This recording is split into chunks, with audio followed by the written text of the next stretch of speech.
Well, student, this is the big time for the preparations of the board examinations.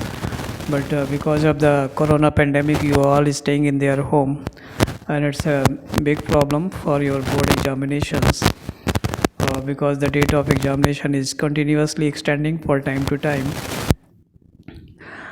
You are making preparation throughout the year and a definite framework of time, but due to the extension of the examinations you get nervous. But keeping in mind, अभी क्या है कि आप nervous हो रहे हैं, but आपको क्या है ना कि अपना जो रिवीजन है वो आप अभी मेंटेन करके रख सकते हैं. मैंने इसीलिए एक आपके रिवीजन के लिए एक प्लान प्रिपेयर किया हुआ है, जो चैप्टर वाइज पूरा फिज़िक्स में मैं फिज़िक्स आपको जो इंट्रोड्यूस कर रहा हूँ इसमें. तो what you are looking in on the page, तो जो कुछ आपको इसमें दिख रहा है जैसे पेजेस में, तो मैंने एक प्लान है जिससे आप क्या कर सकते हैं कि थ्रू आउट द ईयर आप अभी तो जो टाइम है वो तो आपने प्रिपेयर किया, बट आप अभी जो for the 20 days extensions 30 days extensions of the examination जैसे चल रहा है आगे बढ़ा देते हैं. तो इसमें अगर आप अपना रिवीजन प्रोसेस को कंटिन्यू कैरी करते हैं अगर, तो you will benefit of that and get the beneficial of that. तो इसमें क्या है कि अगर आप रिवीजन प्रोसेस कंटिन्यू रखेंगे तो आपको बहुत फ़ायदा मिलेगा इसमें. तो मैंने उसी लिए एक प्लान अप कर रखा है कि पूरे आपके जो फिज़िक्स का जितना भी कोर्स है, 12th स्टैंडर्ड्स का जितना भी कोर्स है, उसको मैं रिवीजन प्लान में ले करके और आप तक पहुंचाता रहूँगा. जिसमें जैसे सबसे पहला टॉपिक आप देख रहे हैं यहाँ पर कि इलेक्ट्रोस्टैटिक्स है.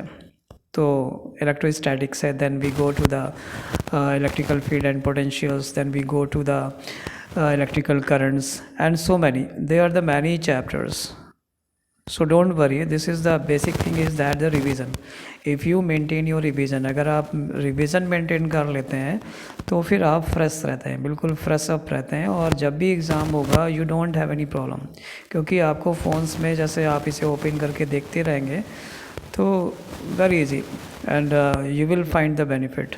तो देखिए अभी मैं यही कर रहा हूँ, यहाँ पे आपको एक टॉपिक अभी स्टार्ट कर रहा हूँ. मेरा प्लान है, मैं यही आपको मैंने बताया कि मैं इसे रिवीजन पे लेके चलूँगा, और ये स्टूडेंट्स के लिए मैंने बनाया हुआ है इसमें. तो यू विल सी दैट कि जैसे ये पहला चैप्टर है इलेक्ट्रोस्टैटिक्स पे, तो शायद मैं स्टार्ट करूँ इसमें. और आप इसे देख रहे हैं यहाँ पर कि इलेक्ट्रोस्टैटिक्स में चार्ज के बारे में ये बात हो रही है. यहाँ पर चार्ज है, फिर इलेक्ट्रिकल फील्ड है, फिर इलेक्ट्रिकल पोटेंशियल, फिर कैपेसिटर्स. तो फर्स्ट ऑफ ऑल जैसे चार्ज की बात करते हैं, तो चार्ज में क्या होता है कि कैसे आप किसी बॉडी को जैसे चार्ज करने की बात करते हैं कि कोई बॉडी कैसे चार्ज होती है या उस बॉडी में चार्ज क्या है. तो मैं आपको एक चीज़ तो पहले साफ़ कर देना चाह रहा हूँ कि किसी भी फिज़िकल बॉडी आपको जो भी आसपास आपके दिख रही है जैसे, तो उसमें आप ये बिल्कुल मान लीजिए कि कोई भी चार्ज उसमें नहीं होता है, ठीक है ना. तो उसमें चार्ज क्यों नहीं होता है? तो चार्ज इसलिए नहीं होता है क्योंकि उसमें नंबर ऑफ़ इलेक्ट्रॉन्स और नंबर ऑफ़ प्रोटॉन्स की जो संख्या है वो बराबर होती है. बेसिकली हमें ये सबको पता है कि कोई भी बॉडी आप लेंगे तो उसमें एटम से मिल कर के बनती है. उसका बेसिक जो कॉन्स्टिट्यूंट है, जो बेसिक पार्ट है, वो एटम होता है.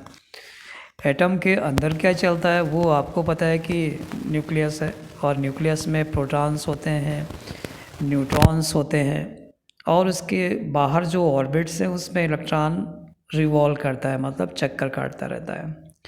फाइन. अब अगर आप बात करते हैं कि उसमें इलेक्ट्रॉन्स कितने होंगे, उसमें प्रोटॉन्स कितने होंगे, तो आपको एक फॉर्मूला है, वो मैं जैसे ये आपको ZXA करके लिख देता हूँ ये. तो उसमें इलेक्ट्रॉन्स अगर किसी भी एटम में बात करेंगे तो नंबर ऑफ़ इलेक्ट्रॉन्स और प्रोटॉन्स हमेशा बराबर होते हैं. इसीलिए क्या है, कोई भी बॉडी न्यूट्रल होती है. जो भी फिज़िकल बॉडी आपके आसपास दिख रही है तो आप बिल्कुल समझ जाइए वो न्यूट्रल है. फिर किसी बॉडी को चार्ज कैसे करेंगे, वो बॉडी चार्ज कैसे होती है, ये क्वेश्चन आपका लॉजिकल है. तो देखिए उसके लिए हम लोग क्या करते हैं कि हम चार्ज कैसे क्रिएट करते हैं. तो चार्ज क्रिएट करने के यहाँ पर आपको मैं 3 तरीके बता रहा हूँ, जो वेल नोन है वो 3 तरीके हैं. कौन कौन से होते हैं भाई? तो उसमें आपको मैं बताऊँ, एक तो आपका रबिंग प्रोसेस होता है, एक बॉडी को दूसरी बॉडी में रब करते हैं. फिर इसके बाद में सेकेंड प्रोसेस जो लेते हैं वो इंडक्शन प्रोसेस होता है। इंडक्शंस के द्वारा बॉडी चार्ज हो जाती है। थर्ड प्रोसेस क्या होता है? कंडक्शन प्रोसेस होता है। कंडक्शन से भी बॉडी को हम चार्ज कर देते हैं। तो डेफिनेटली ठीक है, जब हम पहले रबिंग प्रोसेस की बात करते हैं तो रबिंग प्रोसेस में आप यहाँ पे देख सकते हैं कि जैसे मैंने यहाँ पे दो बॉडीज़ को ले रखा है। इनफैक्ट यहाँ पे ये देखिए बेसिक स्ट्रक्चर मैंने दिखाया हुआ है एटम का। ये पॉजिटिव न्यूक्लियस है, ये इलेक्ट्रॉन्स इसमें रिवॉल्व कर रहे हैं, ठीक है, फाइन। और जब इसमें यहाँ पे मैं जो रबिंग की भी बात करता हूँ कि कैसे एक बॉडी को दूसरे के ऊपर रबिंग करते हैं, तो जब हम रबिंग करते हैं तो उसमें इलेक्ट्रॉन्स जो होता है वो शिफ्ट कर जाता है। ये देखिए मैंने दिखाया हुआ है यहाँ पर, ये दो बॉडीज़ एक दूसरे पे रब कर रही है। तो जैसे ये रब करते हैं तो इलेक्ट्रॉन्स जो होता है वो एक बॉडी से दूसरी बॉडी में ट्रांसफ़र कर जाता है। ये चलता है, इसमें इलेक्ट्रॉन ट्रांसफ़र कर जाएगा। तो जब इलेक्ट्रॉन ट्रांसफ़र कर जाता है तो बॉडी इलेक्ट्रॉनों की संख्या आपको दिख रहा होगा यहाँ पे, तो एक बॉडी में इलेक्ट्रॉनों की संख्या कम हो जाती है और एक में ज़्यादा। बस आप यहीं से एग्जैक्टली क्लियर हो जाते हैं कि जहाँ पे इलेक्ट्रॉन्स, जिस बॉडी में इलेक्ट्रॉनों की संख्या ज़्यादा हो जाएगी उस बॉडी को आप एग्जैक्टली क्या बोलेंगे? Negative body.